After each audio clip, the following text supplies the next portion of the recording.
আমি গায়ত্রী আবার নিয়ে এসেছি সোয়াবিন রান্না। তার সঙ্গে কিছু ডেকর দেখুন। ভালো লাগলে লাইক শেয়ার করবেন।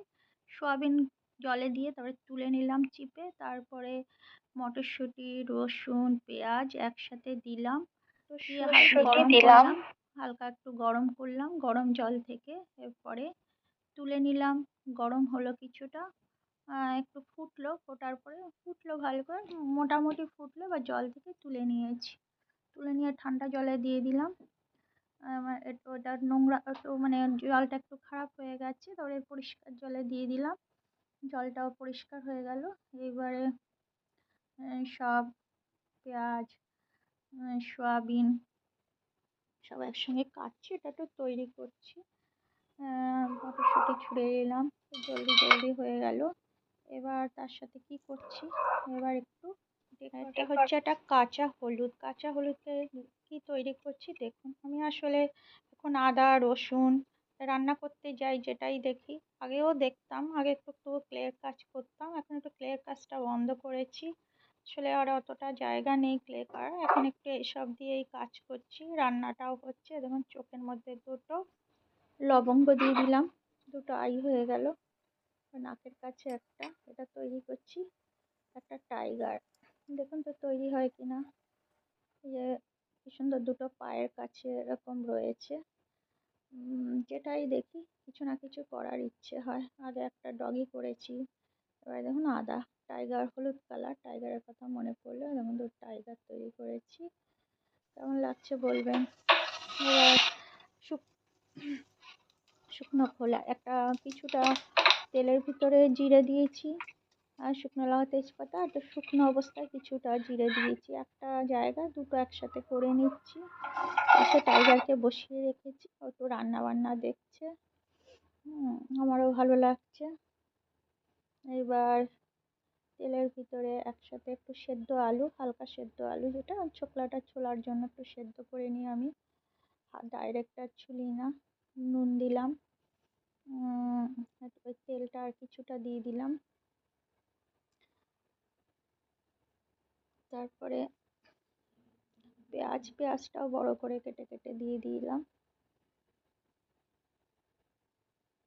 দেওয়ার পরে টাইগারটা তৈরি করেছি, তারপর আবার ডেকোরটাও করবো। তখন বলতো একটুখানি টাইম লাগবে, আপনারা দেখবেন। পেঁয়াজ দিয়ে করেছি, মানে রান্না করি। আমার রান্না করতে করতে আমার ভিতরে সবসময় একটা কিছু করার ইচ্ছে হয়, কিন্তু সবসময় কত আর করব।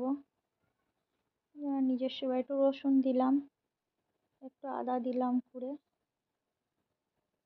এটা কাঁচা হলুদ তেলের মধ্যে দিয়েছি। আমি একটু আমি আসলে আমরা গুঁড়ো হলুদ খেতে আমি অভ্যস্ত, তো জানি না, তা কাঁচা হলুদটা দিয়েছি। কাঁচা হলুদটা তেলের মধ্যে দিয়ে আদার মতন হয়ে গেল। এবার যত সব কিছুই এবার একটু বড় বড় করে গোটা গোটা করে দিয়ে দিচ্ছি। ওখানে যেটা আছে এই পাশে আবার কিছুটা দিয়ে দিলাম। এইটা ভাজা হলো। দুটো টমেটো দিয়েছি। এবার মটরশুঁটিগুলোও দিয়ে দিলাম। এবার কটা ওদিকে ভাজা পেঁয়াজ ছিল, সেটাও আবার পাশে তুলে দিয়ে দিলাম। দেওয়ার পরে এই যে ভাজাটা আছে, এটাকে আবার পেস্ট করব। এবার এই টমেটো যে জলটা আছে ওটা জল দিয়ে আর পুরো অংশটাকে ছেঁকে নিলাম, বীজটাকে ফেলে দিলাম। তারপরে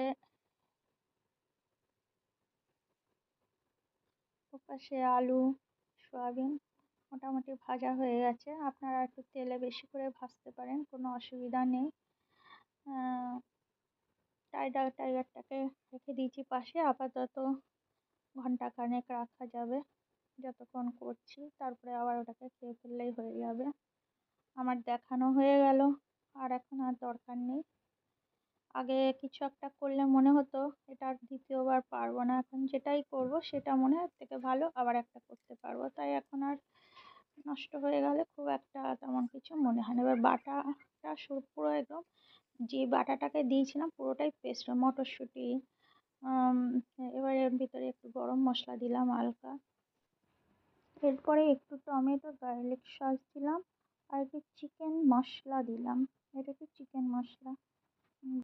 একটু ভালো করে নাড়ালাম, একটু তাকে ভালো করে জাল হতে দিলাম। পুরোটা দেখাতে পারলাম না আপনারা বুঝে। এবার ধনে জিরে যেটা ভেজেছিলাম সেটাকে ভালো করে পেস্ট করলাম, করে এটাকেও দিয়ে দিলাম। জালটা বুঝে আপনারা দেবেন, এটা জলদি দেখানো। এটার ভিতরে আপনারা তেল মশলা জালটা নিজের মতন করে সুন্দর, এটা রেসিপিটাই দেখালাম, আপনারা আপনাদের মতন করবেন। এরপরে এটাকে একটু সাজগোজ করাবো, আপনারা দেখুন, দেখো করবো কেমন করে করছি। আমি কাজ করতে করতেই কাজ শিখি। এই যে কাটলাম, এই কেটে এক্ষুনি আমি তৈরি করছি, এটা আমি কোনো চিন্তা ভাবনা করে করি না। দেখুন পেঁয়াজটা কাটছি, আমি আগে আর এক রকম 2-3 ভাবে করেছিলাম, এটা আবার অন্য প্রসেসে করছি। করতে করতেই এই চিন্তাটা এলো। এটা করার আগে চিন্তা করিনি। এটা দেখুন করতে করতে দেখলাম এটা একটা স্বস্তিকা চিহ্নের মতন হয়ে গেছে। এই যে এটা আমি একটু কোনো ফুল করতে যাচ্ছিলাম, কিন্তু এটা বাটারফ্লাই করলাম। কেটেছিলাম কি করবো প্রথমে বুঝতে পারিনি, তারপর দেখি বাটারফ্লাই হয়ে গেছে, এবার একটা ইগলের মতন হয়ে গেছে। সব রকম করেছি। এবার একটু ধনেপাতার ভেতরে, ধনেপাতার জঙ্গলে আর কি বাঘটাকেও বসিয়ে দিয়েছি, একটু একা হয়ে গেছিলো, একেও বসিয়ে। কেমন হলো ডেকোরটা বলবেন, ভালো লাগলে লাইক শেয়ার করবেন।